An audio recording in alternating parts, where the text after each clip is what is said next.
వధువు సంఘ సంవాసంలో ఉన్న ప్రతి ఒక్కరికి, చదివిన ప్రతి ఒక్కరికి ఈ 5వ మాసం దీవెనలతో నింపి నడిపింప చేయబడును గాక. గతించిన 4 మాసములు దేవుడు తోడైనాడు. 3వ మాసం నుంచి సమాజంగా కూడుట మనకు జరగడం లేదు. అయినప్పటికీ దేవుని కృప మనడుల విస్తరింపజేసి ఆ నిత్యత్వ సంబంధమైన దానిలో మనల్ని పాలి భాగస్వాములుగా చేయడం దేవునికి ఇష్టపడు. కనికరించండి, కటాక్షం ఉంచండి అని మనందరం అడుగుతూ ఉంటాం. దేని విషయంలో కనికరించాలా, దేని విషయంలో కటాక్షం ఉంచాలా అనేటటువంటి దాన్ని ఒకసారి పరిశీలన చేసుకుంటే మనకు తెలుస్తుంది. గత 3వ మాసం చివరి 2 వారాల నుంచి మనం దేవుని యందు ఆరాధనగా కూడుకోలేకపోతున్నాం. ఈ మహత్తరమైనటువంటి ఈ సంఘటన విపత్తును బట్టి ఏర్పడినటువంటి జీవిత విధానంలో రానున్న శ్రమల దినాల్లో జరగదైనటువంటి వాటికి ముందుగా దేవుడు మనకు బయలుపరుస్తున్నాడు. ఏది దేని వల్ల వచ్చింది, ఎందుకు వచ్చింది అని ఒకసారి ఆలోచన చేస్తే ప్రసంగి గ్రంథం 7వ అధ్యాయం 29వ వచనంలో స్పష్టంగా రాయబడింది. ఇది ఒకటి మాత్రం కనుగొంటిని, దేవుడు నరులను యథార్థవంతులుగా గుర్తించాను, కానీ వారు వివిధమైన తంత్రములను కల్పించుకొని ఉన్నారు. మానవుడు కల్పించుకున్నటువంటి తంత్రం మానవుడిని నశింపచేయుచున్నది. దేవుని యొక్క మేధాశక్తిని కలిగి ఉన్నప్పటికీ ఆ మేధాశక్తిని దేనికి, ఏ సమయంలో, ఏ సందర్భంలో వాడాలో దాన్ని సరైన విధానంలో వాడలేకపోతున్నాడు. ఇది సృష్టిలో ఒక విపత్తు. ఈ విపత్తుకు సంబంధించినటువంటి దానిలో ఒక తంత్రమై ఉండవచ్చు. రానున్న దినాల్లో జరగదైనటువంటి వార్, అది కెమికల్ వారే కావచ్చు, లేదా గ్యాస్తోనే కావచ్చు, లేకపోతే వివిధమైనటువంటి వాటితో ఏదైనా సంభవించుటకు అవకాశం ఉన్నది, ఆస్కారం. కాబట్టి నీ వంతులోని జాగ్రత్త కలిగినటువంటి జీవితంతో జీవించుటకు దేవుడు నిన్ను పిలుస్తున్నాడు. నువ్వు నిత్యత్వంలో ఉండాలనుకుంటే కొన్ని వదులుకోవాల్సి వస్తుంది. రానైనటువంటి దినములలో వచ్చినటువంటి శ్రమ నుంచి విడిపింపబడాలనేటటువంటి దానికంటే, శ్రమ నుంచి తప్పింపబడాలనే దానికంటే, శ్రమను అనుభవించుట, శ్రమను ఆస్వాదించుట, శ్రమలో నీ మధ్యలో నువ్వు నేర్చుకొని దేవునికి సమీపంగా ఉంట చాలా ప్రాముఖ్యమైనటువంటి దానిలో ఈ భాగంలో మనం గమనిస్తున్నాం. పునరుద్ధాన సంబంధమైనటువంటి దానిలో మనం నేర్చుకుంటూ ఉన్నాం. ఈ నేర్చుకున్నటువంటి దానిలో ఈ దినం ఇంకొక భాగాన్ని గురించి మనము ధ్యానించవచ్చున్నాం. అది లూకా రాసిన సువార్త 24వ అధ్యాయము 13వ వచనం నుంచి కొన్ని వచనాలను మనం గమనిద్దాం. దీనిలో కొన్ని వచనాలు మాత్రమే మీ ముందు పెట్టడానికి నేను ఇష్టపడుచున్నాను. చాలా వచనాలు ఉన్నాయి. 13 నుంచి 35 వరకు ఉన్నటువంటి దానిలో దేవుడు ఏ పునరుద్ధాన దినమునైతే లేచి ఉన్నాడో ఆ పునరుద్ధాన శక్తిని పొందుకున్న వారమైనటువంటి వారుగా జీవించడానికి ఇష్టపడుచున్నాడు. ఇక్కడ యెరూషలేము నాకు ఆమడ దూరంగా ఉన్న ఎమ్మాయి అని ఒక గ్రామంకు వెళ్ళుచు జరిగిన ఈ సంగతులన్నింటినీ గురించి ఒకరితోనొకరు సంభాషించుచుండేది. సంభాషణ చాలా ప్రాముఖ్యమైనటువంటిదిగా ఇక్కడ మీరు గుర్తించవలసిందిగా నేను చెప్తున్నా. ఈ సమయంలో, ఈ సందర్భంలో సోషల్ డిస్టెన్స్ పాటిస్తూ సంభాషణ చేయవచ్చు. ఏ విషయమైనటువంటి దానితో ఒకరితోనొకరు సంభాషించుట. ఈ సంభాషణలో గత కాలంలో ఒకవేళ ఆలోచన చేసినట్లయితే ఆ సంభాషణ ఇద్దరు మనుషుల మధ్య జరగాలన్నా, నలుగురు మధ్యలో జరగాలన్నా, లేదంటే ఒక ప్రాంతం ఇంకో ప్రాంతానికి ఈ సంభాషణ వెళ్ళాలన్నా చాలా కష్టంగా ఉండేది. కానీ ఈ దినముల అంతే దినముల యందు, ఈ అంత్యకాలం మందు, ఈ దినముల యందు జరుగుతున్నటువంటిది చూస్తే చేతిలోనే ఉన్నది. బటన్స్ నొక్కుకొని ఆపరేట్ చేసుకుంటూ నువ్వు సంభాషణ చేయడానికి నీకు అవకాశం ఇచ్చిన్నాడు. ఒకరితో సంభాషణ. నేను సేవ చేయలేను కదా అని అనుకోవచ్చు, అది చాలా తప్పు, అది అవివేకం. దేవుడు నీకు అవకాశం ఇచ్చిన ఈ విపత్తులో కూడా నువ్వు సంభాషణ చేసుకుంటకు, ఒకరితో సంభాషించుటకు దేవునికి అవకాశం కలిగించి ఉన్నాడు. కానీ ఈ అవకాశాన్ని సద్వినియోగం చేసుకోలేకపోతున్నా. ఇక్కడ ఒకరితో సంభాషించుకొచ్చినటువంటి దాన్ని గమనిద్దాం మనం. వారు ఆమడ దూరంలో ఉన్నటువంటి ఎమ్మాయిలు గ్రామానికి వెళ్ళే సమయంలో జరిగిన సంగతులను, వారు చూచినటువంటివి, వారు విన్నటువంటివి, వారి కళ్ళతో అనుభవించినటువంటి సంఘటనలను గురించి ఒకరితో ఒకరు సంభాషించుకొచ్చిన ఈ దినముల యందు నీ ఎవరితో సంభాషణ చేయొచ్చునా? నీ భార్యతో సంభాషణ చేయొచ్చు, నీ భర్తతో సంభాషణ చేయొచ్చు, నీ తల్లిదండ్రులతో సంభాషణ చేయొచ్చు, నీకు ఉన్నటువంటి వారితో సంభాషణ చేయొచ్చు, నీ స్నేహితులతో సంభాషణ చేయొచ్చు, నువ్వు పనిచేస్తున్నటువంటి స్థలంలో ఉన్నటువంటి వారితో కూడా సంభాషణ చేయొచ్చు. ఏ విషయం సంభాషణ? సృష్టికర్త ఈ భూమి దిగి వచ్చి ఆయన సర్వ మానవాళికి విమోచన కలిగింప చేయవలసినటువంటి విషయంలో దేవుడు లేఖనం అనుగ్రహించినటువంటి దానితో సంభాషణ చేయవచ్చు. పాపం విషయం, నీతిని విషయం, జీవిత విధాన విషయం నువ్వు ఒప్పింప చేయవచ్చు. నీ పిల్లలతో సంభాషణ చేయొచ్చు, నీ తల్లిదండ్రులతో సంభాషణ చేయొచ్చు, నీ అత్త వారితో, నీ కుటుంబం వారితో సంభాషణ చేయవచ్చు. ఎవరితో సంభాషణ చేయించున్నావు? ఈ సంభాషణ చేసుకుంటూ ఉన్నప్పుడు వారు ఆలోచించుకొచ్చున్నారు. ఈ సంభాషణ చేసి ఏం చేస్తున్నారు? ఆలోచన చేస్తున్నారు. నువ్వు దేని గురించి ఆలోచన చేస్తావు? ఈ భూ సంబంధమైన దాని గురించి ఆలోచన చేయవచ్చు. నీ కుటుంబంలో జరుగుతున్నటువంటి దాని గురించి, నువ్వు ఆ కష్ట నష్టాల గురించి కూడా నువ్వేం చేయొచ్చు? ఆలోచన చేయొచ్చు. కానీ ఇక్కడ ఈ సంభాషణ యేసుక్రీస్తును గురించినటువంటిదై ఉండాలి, సృష్టికర్తను గురించినటువంటిదై ఉండాలి. రానైనటువంటి దినములలో నీ యొక్క విశ్వాసమును గురించినటువంటిదై ఉండాలి. నువ్వు ఎవరి విశ్వాసమును చూచి ఉన్నావో, ఎవరి యందు విశ్వసించి ఉన్నావో వారిని గురించినటువంటిదై ఉండాలి. కానీ సంభాషణలో చాలా మంది వ్యర్థంగా సంభాషణ చేస్తున్నారు. ఈవెన్లో వాట్సాపే కానీ, ఫేస్బుక్కే కానీ, ఇంకా దానికి సంబంధించిన యూట్యూబే కానీ, ఇన్స్టాగ్రామ్ కానీ, ఇంకా ఏది వాడినా అవన్నీ కూడా వ్యర్థమైన సంభాషణగా ఎక్కువగా కనపడుతున్నాయి. కానీ సృష్టికర్తల గురించి, సృష్టి అంతముల గురించి, సృష్టి ప్రారంభం గురించి, నూతన ఆకాశం గురించి, నూతన భూమి గురించి మాత్రం ఎవరు సంభాషణ సరిగా చేయలేకపోతున్నారు. నువ్వు కారణ జన్ముడవు, నీ జన్మకు కారణం ఉన్నది, కానీ ఆ కారణాన్ని నువ్వు తెలుసుకోలేకపోతున్నావు. తెలుసుకుంటే ఈ రకమైనటువంటి జీవితం జీవించక సృష్టికర్తతో కలిసినటువంటి జీవితం నువ్వు జీవించడానికి ఇష్టపడతావు. వీరు ఆలోచించుకొచ్చినారు, వారు ఆ రకంగా కొంత దూరం నడిచి ఉన్నారు. అయితే యేసు తానే దగ్గరకు వచ్చి, యేసుక్రీస్తు ప్రభుల వారు తానే దగ్గరకు వస్తున్నారు. ఈ విపత్తులో కూడా నీ దగ్గరకు వచ్చి నువ్వు గుర్తుపట్టలేకపోతున్నావు. You are not identifying him. Identification is important. నువ్వు గుర్తుపట్టాల్సిన స్థితి నీకు ఉంది, కానీ నువ్వు గుర్తుపట్టలేదు. నీ కన్నులకు పొరలే ఉండవచ్చు. ఈ లోకాన్ని చూసిన పొర ఉందో, పాపాలతో ఉన్నటువంటి పొర ఉందో, సమాజంలో ఇంకా ఏదో ఊహించుకున్నటువంటి దాని పొర ఉందో, నీ కుటుంబ వంశముల నుంచి వచ్చినటువంటి పొరనే ఉందో, ఈ సృష్టిలో విపత్తుకు సంబంధించినటువంటి దాన్ని గుర్తించినటువంటి పొరతో ఉన్నావు. ఏ పొరతో నీవు ఉన్నావు నాకు తెలియదు, కానీ ఇక్కడ చాలా జాగ్రత్తగా గమనిద్దాం. యేసు ప్రభు వారి దగ్గరకు వచ్చి ఉన్నాడు, కానీ వారు ఆయనను గుర్తుపట్టలేరు. వారి కన్నులు మూయబడి ఉన్నాయి.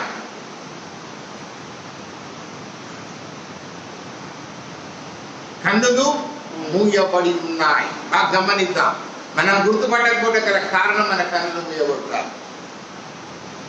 బాహ్యనేత్రం కనపడుతున్నది, కానీ అంతర్భాగంలో గుర్తింప చేయగలిగినటువంటి దాన్ని గుర్తించగలిగినటువంటి కన్ను కావాలి. మనం మాట్లాడుకుంటే మన స్వరం వినపడుతుంది, కానీ సృష్టికర్త మాట్లాడే స్వరం వినే చెవి కావాలి, గ్రహించే మనస్సు కావాలి. ఇది చాలా ప్రాముఖ్యమైనటువంటి ఈ సంభాషణలో మనం గుర్తించదగినటువంటిది. ఒకటి, వారు సంభాషిస్తున్నారు, వయస్సులో వారికి దగ్గరకు వచ్చినప్పుడు వారు గుర్తుపట్టలేకపోతున్నారు. జరిగినటువంటి సంఘటన విషయంలో అనేక రకంగా మాట్లాడుతున్నారు. ఆయన మీరు నడుచుటూ ఒకరితో ఒకరు చెప్పుకొచ్చున్న ఈ మాటలేమని అడగగా వారు దుఃఖముఖులై నిలిచిరి. సో ఒక వ్యక్తి ఒక బాధలో ఉన్నప్పుడు, ఒక సంఘటన చూసినప్పుడు ఎవరైనా అడిగితే లోపల నుంచి తెలియకుండా ఒకలాంటి దుఃఖం వస్తుంది. అటువంటి దుఃఖం ఈ ఇద్దరికి వచ్చింది. ఈ ఇద్దరికి ఆ దుఃఖముఖులై ఆయనను వారు చూస్తున్నారు. ఏ రకంగా ఉన్నది అనేటువంటి దానిలో ఆలోచన చేస్తే మనం గమనిస్తే వారిలో క్లయోపాను వాడు యెరూషలేములో బస చేయుచుండి ఈ దినంలో అక్కడ జరిగిన సంగతులు నీ ఒక్కడవే ఎరుగావా?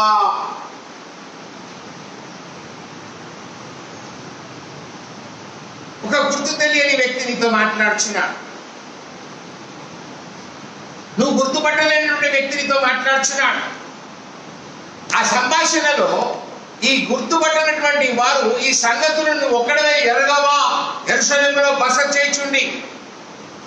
So you are living at anywhere. నువ్వు ఎక్కడ నివసిస్తున్నావో అక్కడ నువ్వు గుర్తుపడుతున్నావా? ఇంటి దగ్గర నివసిస్తున్నావా? ఒక ప్రదేశంలో నివసిస్తున్నావా? ఒక రాజధానిలో నివసిస్తున్నావా? ఒక ప్రాంతంలో నివసిస్తున్నావా? నువ్వు ఏ ప్రాంతంలో నివసిస్తున్నావో నువ్వు గుర్తుపట్టలేకపోతున్నావా? నీకు తెలియలేకుండా ఉందా? నువ్వు ఒక్కడవే ఎరగవా అనేటటువంటిది సంభాషణలో ఎదురు ప్రశ్న, ప్రశ్నకు ఎదురు ప్రశ్న వేయించినటువంటి దానిలో మనం గమనిస్తున్నాం. ఈ గమనించినప్పుడు అని ఆయన అడిగారు. ఆయన అవి ఏమని వారిని అడిగినప్పుడు మనం గమనించాలి. అవి ఏ సో నీ సమస్య ఏదైనా, నీ ఇంటి సమస్య ఏదైనా, నీ హృదయ సమస్య ఏదైనా, నీ ఆత్మ సమస్య ఏదైనా, నీ శరీర సమస్య ఏదైనా ఏమడగాలి ఇక్కడ?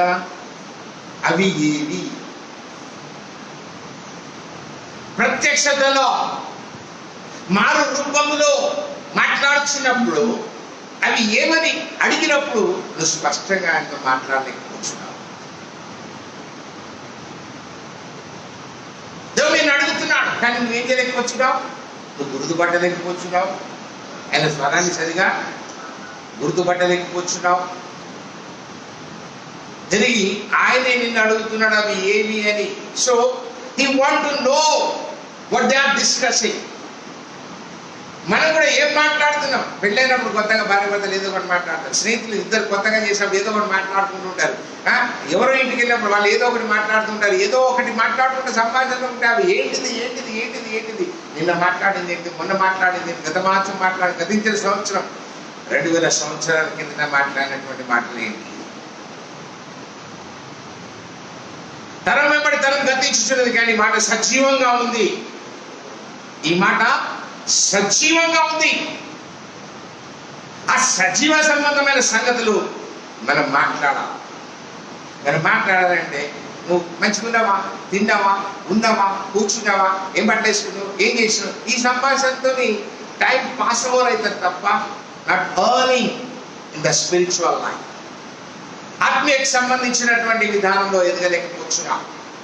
ఈ భాగంలో ఆయన అవి ఏమని అడిగాగా వారు నజరేయుడైన యేసును గుర్చిన సంగతిని ఏమంటారండి?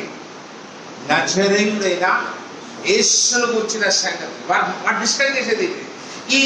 ఈ మాటను బట్టి మనం ఆలోచన చేస్తే ద్వితీయోపదేశ కాండంలో నాకు తీయక అవసరం లేదు, కానీ దాంట్లో నువ్వు కూర్చున్నప్పుడు, నువ్వు లేచినప్పుడు, నువ్వు నడిచినప్పుడు, నువ్వు పండుకున్నప్పుడు నువ్వు దేని గురించిన మాటలే మాట్లాడమన్నారు.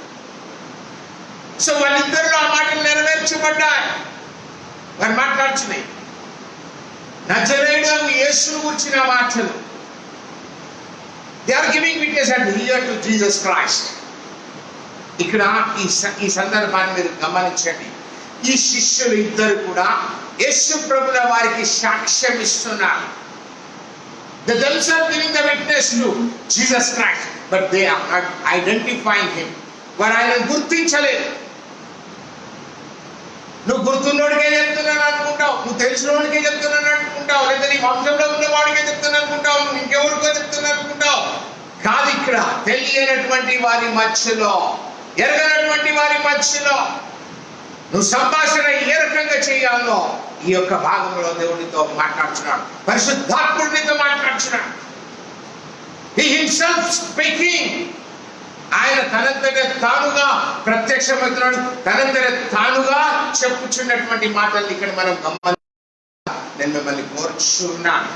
ఆయన నజరేయుడైన యేసును గురించిన సంగతి ఆయన దేవుని ఎదుటను ప్రజలందరి ఎదుటను బాగా గమనిద్దాం. ఇక్కడ ఈ ఇద్దరు శిష్యులు సాక్ష్యం ఇచ్చుచున్నటువంటిది ఏంటిది అనగా, దేవుని ఎదురును ప్రజలందరి ఎదురును క్రియలోను వాక్యములను శక్తి గల ప్రవక్త అయి ఉండెను.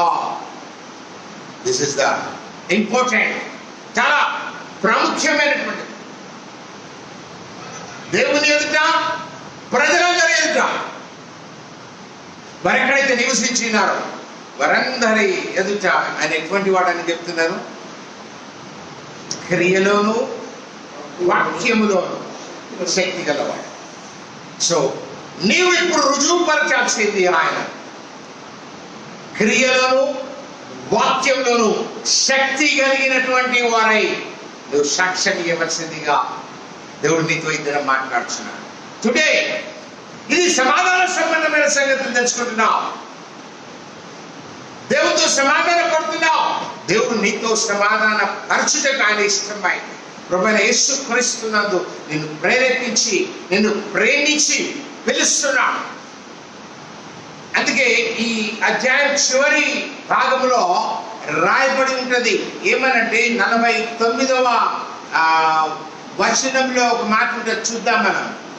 ఇదిగో నా తండ్రి వాగ్దానం చేసినది మీ మీదికి పంపుచున్నాను, మీరు పైనుండి శక్తి పొందు వరకు పట్టణములో నిలిచి ఉండడని వారితో చెప్పిలో. సో వాట్ ఈస్ హ్యావింగ్, ఆయనకి ఏదైతే ఉందో ఆ శక్తిని గురించి ఈ శిష్యులు సాక్ష్యం ఇస్తున్నారు. దేవుని ఎదురులో ప్రజలందరి ఎదుట, ఎవరి దగ్గర దేవుని ఎదుట ఎట్లున్నావు, ప్రజలందరి ఎదుట ఎట్లున్నావు, నీ వంశం వారి ఎదుట ఎట్లున్నావు, నీ కుటుంబం వారి ఎదుట ఏ రకంగా ఉన్నావు. శక్తి కలిగిన ప్రవక్త అయి ఉన్నాడు. ఆయన గురించి నువ్వు ఏమని ప్రవశిస్తున్నావు, ఆయన గురించి నువ్వు ఏం ప్రొక్లైమ్ చేస్తున్నావు, ఆయన గురించి నువ్వు ఏ సమాచారాన్ని తెలియజేస్తున్నావు, ఆయన గురించి ఏ సాక్ష్యాన్ని నువ్వు ఇస్తున్నావు. ఇది చాలా ప్రాముఖ్యమైనదిగా నువ్వు గుర్తించవలసిందిగా నేను నీతో మాట్లాడుతున్నా. దేవుడు నీతో మాట్లాడుతున్నాడు. ఈ మాటల్ని గమనిద్దాం. మన ప్రధాన యాజకుల అధికారులు ఆయన ఎలాగో మరణశిక్షకు అప్పగించి సిలువ వేయించులో నీకు తెలియదా, యేసుప్రభువు ఏ రకంగా చేసి ఏ రకంగా సిలువ వేయించులో నీకు తెలియదా, ఇశ్రాయేలు విమోచింపబోవాడు ఈయనే అని మేము నిరీక్షించి ఉంటిమి. వాళ్ళ నిరీక్షణను కూడా ఇక్కడ బయలుపరుస్తున్నాడు. ఇశ్రాయేలు విమోచించువాడు, విమోచన కలుగ చేయవాడు ఈయనే అని నిరీక్షించి ఉన్నారని చెప్తున్నాడు. ఇదిగాక ఈ సంగతులు జరిగినటికి 3 దినములు ఆయనను. అయితే వాళ్ళ కొందరు స్త్రీలు తెల్లవారగానే సమాజం దగ్గర వెళ్ళి వారు వెళ్ళి ఆయన చూసి వచ్చిన ఆయన అక్కడ లేకుండా వారికి ఆయన దూతలు కనపడటం, దాని తర్వాత ఆయన తెలియజేసిన సమాచారాన్ని తెలియజేసి శిష్యులకు వచ్చి తెలియజేసినటువంటిది మధ్యలో మనం గమనిస్తున్నాం. అయితే వారు చెప్పినటువంటి మాటల విషయంలో మనము ఏ రకంగా జీవిస్తున్నాం అనేటటువంటి దానిలో 25వ వచనంలో ఒక మాట మాట్లాడు. అందుకు ఆయన అవివేకులారా, ప్రవక్తలు చెప్పిన మాటలన్నిటినీ నమ్మని మందమతులారా. సరే అట్ హియర్ ఇక్కడ చూద్దాం ఏమంటాడు. ఇక్కడ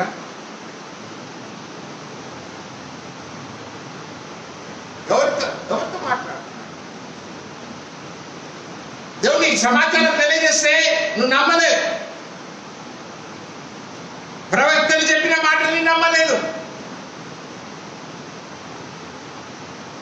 వారు చూసి వచ్చిన సంగతి చెప్పిన దాన్ని కూడా ఈ శిష్యులు నమ్మలేదు. అందుకే నమ్మనటువంటి మందమతులారా అంటే మతి మందకొడితనం జరిగింది.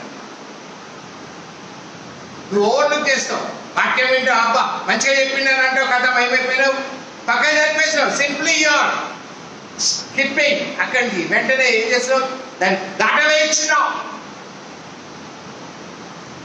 దేవునితో మాట్లాడుచున్నప్పుడు నువ్వేం దాటవేయించినావు? ప్రవక్తలు చెప్పిన మాటలన్నీ నువ్వు ఎందుకు నమ్మలేకపోతున్నావు? ఈ నమ్మకం అనేటువంటి దానిలో ప్రభువైన యేసుక్రీస్తు వారు ఈ భూమి మీద నివసించినప్పుడు లాజరును ధనవంతుని గురించినటువంటి భాగంలో చెప్తున్నాడు.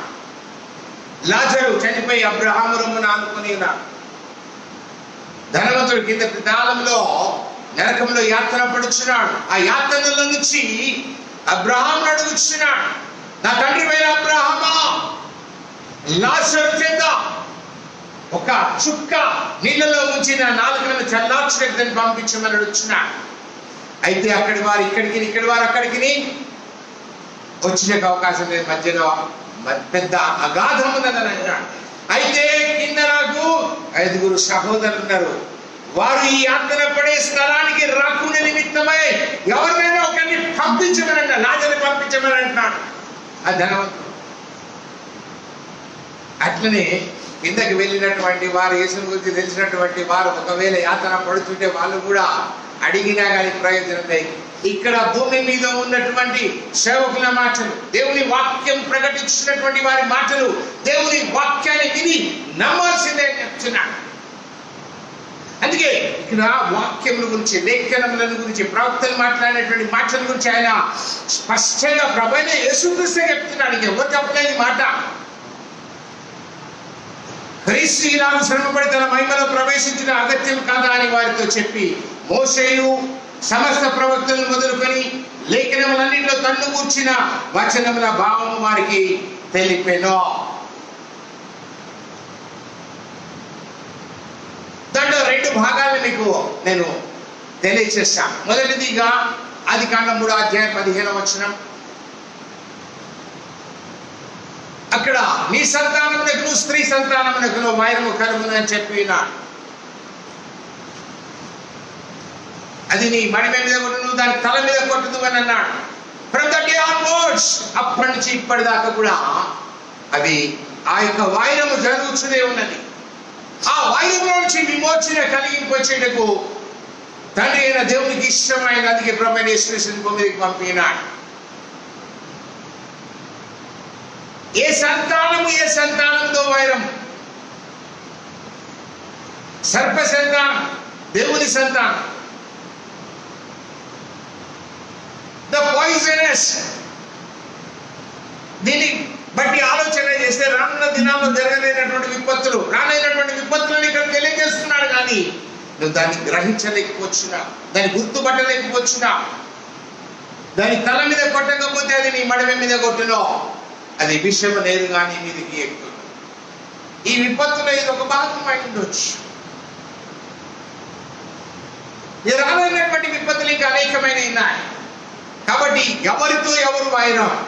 అన్న తమ్ముడితో తమ్ముడు, అన్నతో అక్క, చెల్లితో చెల్లి, అక్కతో భర్త, భార్యతో భార్య, భర్తతో, అత్త మామలు, కోడలతో, తల్లిదండ్రులు, వియంపులు, ఎవరెవరికి ఎక్కడెక్కడో ఏమేమో కొట్టాడడం జరుగుతున్నాయి. వైరమే జరుగుతున్నాయి. ఎక్కడ చూసినా వైరమే. ఈ విపత్తులు ఎదుటకు ఇది ఒక యుద్ధం అని చెప్తున్నాడు. ఈ యుద్ధంలో మనందరం పాలి భాగస్వామై పోరాడుచున్నామని అంటున్నా. ఈ బాహ్య ప్రపంచంలో ఉన్న దానికే పోరాడుచున్నావు. అంతర్ ప్రపంచంలో ఉన్నటువంటి అదృశ్య ప్రపంచంలో ఉన్న దాని వరకు నీ ఆత్మకు ఏం పోరాటం నేర్పినా బాగా గమనించాలి. రెండవదిగా ఆదికాండం 12:3 ఒక మాట ఉన్నది. లేఖనాన్ని గురించినటువంటి భాగములన్నింటిలో మోషేయు సమస్త ప్రవక్తలు మొదలుకొని లేఖనాన్ని తన్ను కూర్చిన వచనముల భావము వారికి తెలిపని చాలా ఉన్నాయి. దరిదాపు ఒక 20-30 ప్రవక్తలు ప్రవచించినటువంటి మాటలు ఉన్నాయి. కీర్తనల గ్రంథంలో ఉన్నటువంటి మాటలు ఉన్నాయి. అనేకమైనటువంటి ప్రవక్తలు ప్రవచించినారు.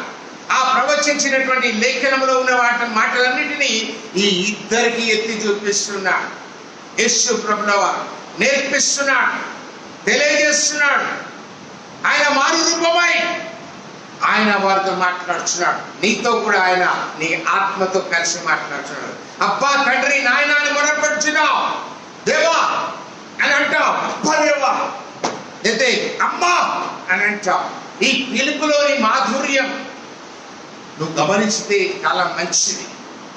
12:3లో నిన్ను ఆశీర్వదించు వాడిని ఆశీర్వదించదను, నిన్ను దూషించు వాడిని శపించదను. బాగా గమనిద్దాం ఇక్కడ. భూమి యొక్క సమస్త వంశములు నీ యందు ఆశీర్వదింపబడును. బాగా గమనిద్దాం ఇక్కడ. ఈ భూమి యొక్క సమస్త వంశములు ఆశీర్వదింపబడును అన్నది ఇది నెరవేర్చబడుటకు ఆయన భూమికి వచ్చినాడు.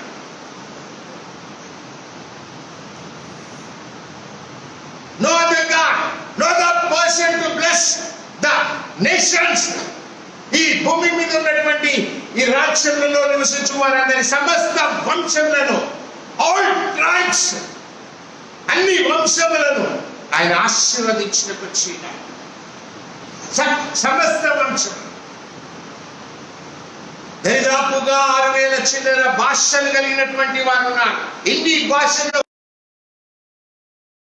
వస్తే సమస్త వంశములు నీ యందు నిన్ను స్తుతించుటకు వారిని కొనుటకుగా నన్ను మాట్లాడుచున్నాడు.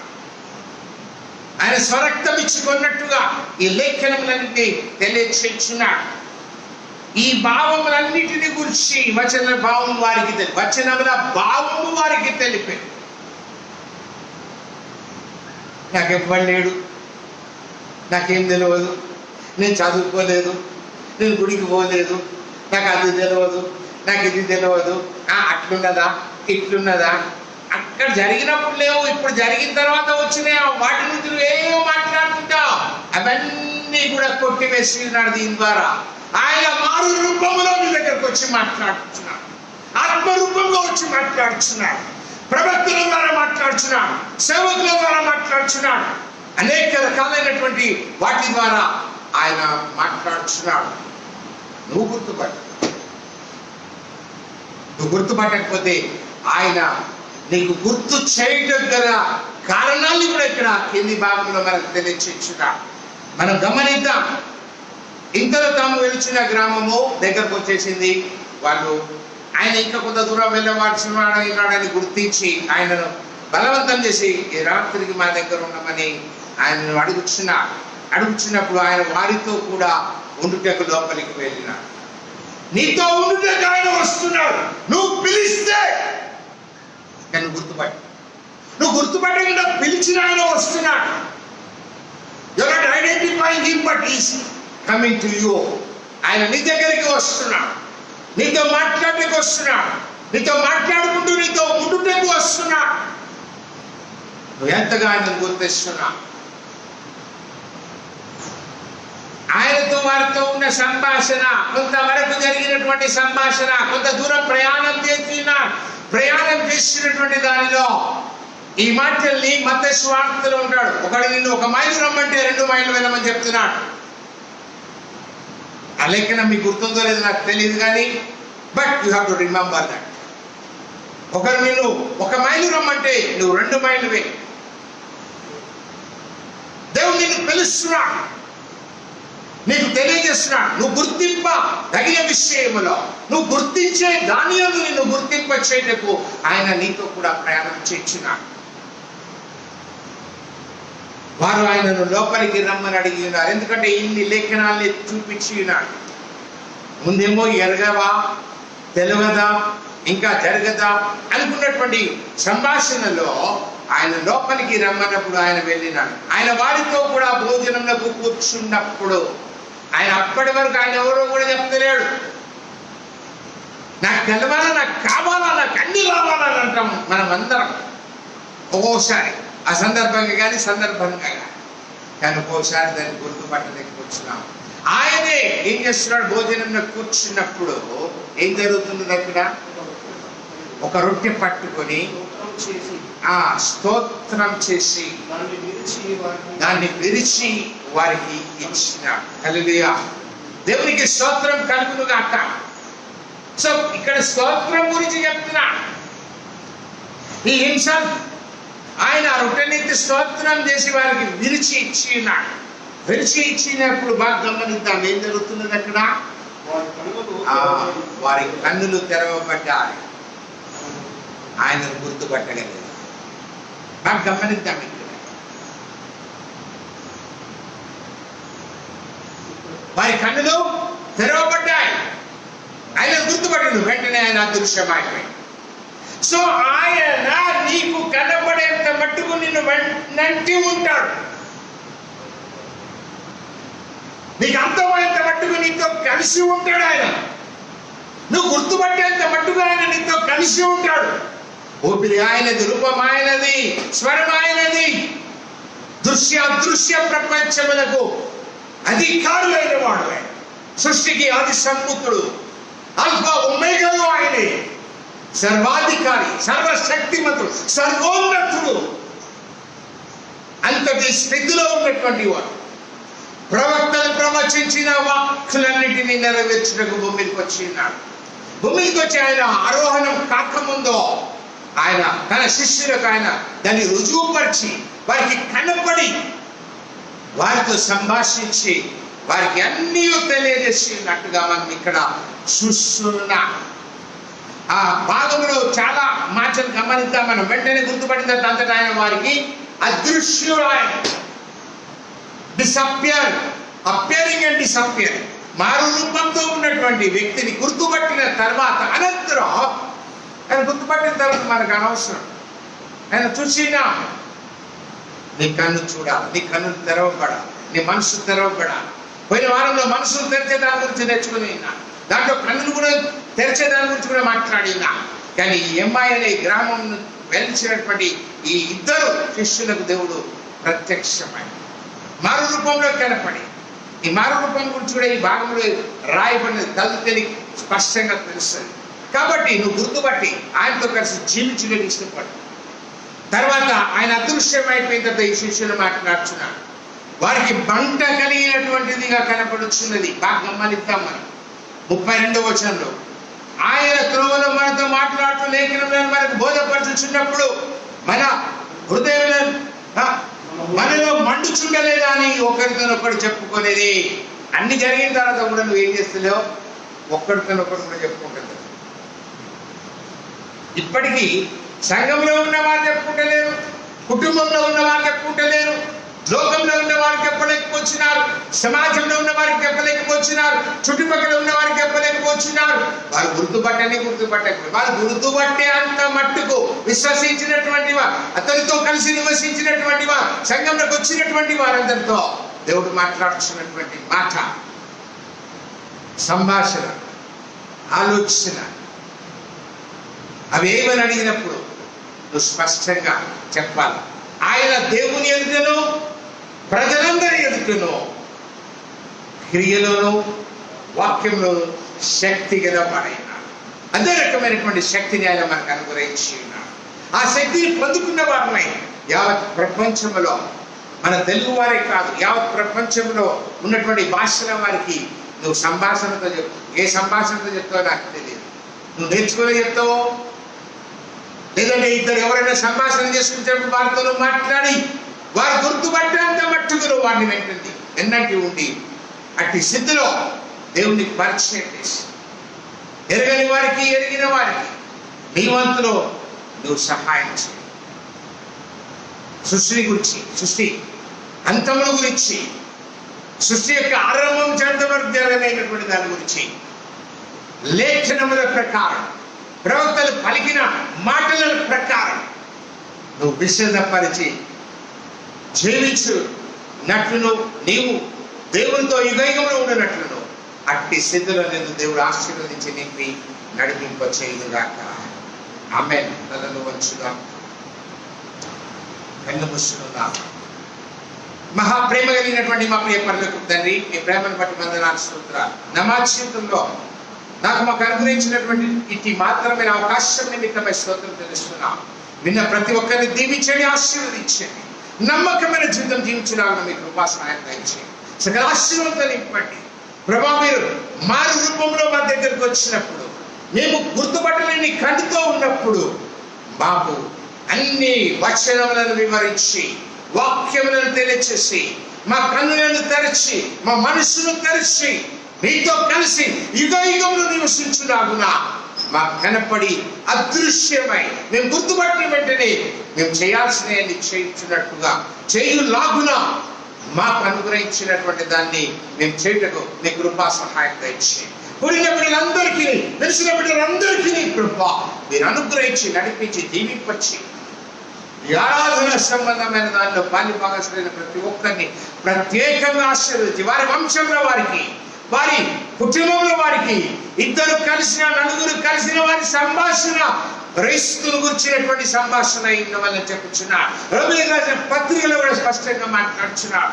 యేసును గురించిన మాట క్రీస్తును గురించిన మాట గురించి మాట్లాడాలని అట్టి స్థితిలో పిల్లలను నింపి నడిపించి ఈ మాసం అంతట్లో తోడైందని ఆయన ఆనందాన్ని నింపి నడిపించమని ఈ లాక్డౌన్ పీరియడ్ అంతట్లో సహాయం తెచ్చమని పేదలను జ్ఞాపకం చేసుకొచ్చున్నా ఆయా బాధలు బాధించిన వారిని జ్ఞాపకం చేసుకొచ్చున్నా కనికరించండి. కటాక్షించండి. దేశ నాయకులను, రాష్ట్ర నాయకులను, జిల్లా నాయకులను, పట్టణ నాయకులను, ప్రపంచ నాయకులను కూడా జ్ఞాపకం చేసుకొచ్చిన వారి సరైనటువంటి అవగాహన గురించి నడిపించి సరైన విధానం పరిపాలన చేయడానికి మీ కృపాసాయం తెచ్చివచ్చిన మీరు అక్కడ సమీపంగా ఉన్నదని ఈ గుర్తులను బట్టి తెలుసుకొచ్చిన మాకు తెలియజేసిన దీన్ని బట్టి మిమ్మల్ని స్తుతిస్తూ ఎవరి గృహంలో వారి సంతోషభరితులై నిత్యాన్ని జీవిత విధానంలో సాగిపోవడానికి సహాయం అందించమని అడగవలసిన సమయాన్ని దయచేయమని ఎదురు చూస్తూ సాగిపోయి భాగ్యంతో నింపమని యేసు పరిశుద్ధ నామములో అడిగి వేడుకొంచున్నాను తండ్రి. ఆమేన్. తండ్రి అయిన దేవుని ప్రేమ, ఆయన కుమారుని కృప, యేసు కృప, పరిశుద్ధాత్మ కన్యను సాక్షాత్ప్పుడు సదా మీకు మీ కుటుంబములకు తోడై కాపాడి యావత్ మానవాళికి ఆరోగ్యము, బలము, శక్తిని అనుగ్రహించి జీవింపచేయునుగాక. ఆమేన్.